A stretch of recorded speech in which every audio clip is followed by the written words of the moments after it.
Welcome to this pit stop for Lorenzo Il Magnifico, designed by Virginio Gigli, Flaminio Brasini with help from Simone Luciani.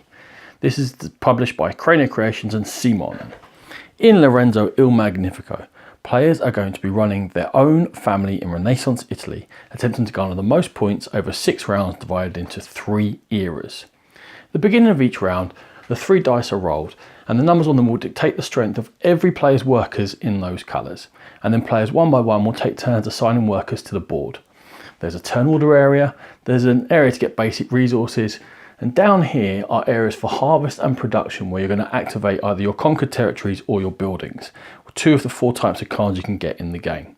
And how you're going to get those is again assigning your workers, but this time into the towers where the cards will change each turn and they're ordered by era. If you wish to go into an empty tower, you simply have to have a worker off the valid strength, be it 1, 3, 5 or 7, place them in there and pay the cost. In this case, the building's going to cost me some raw resources and come into play up here for me. Cards have immediate bonuses and sometimes they have other effects for you. So in this case, all of my territories will be activated whenever I place a worker in the harvest space, and my buildings will be activated whenever I place a worker in the production space. Territories giving you raw resources such as workers, military strength, faith, wood, stone, money. And in general, buildings are either going to allow you to pay money to get certain things, or turn raw resources into money, or there's some point scoring opportunities. The 2 other types of buildings you can go into are to get characters.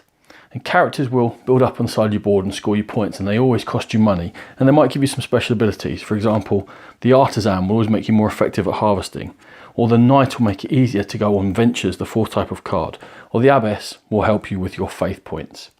I mentioned ventures whenever you wish to go for a venture, and indeed when you go into any tower with a worker of another player's colour in there, you must first of all pay money to the bank. And there are 2 types of ventures, some of which require you to have a certain military strength and then pay them that military strength to bring it into play for you, and some of which are just going to cost you raw resources. But all of them give you a one-off bonus and will score points at the end of the game.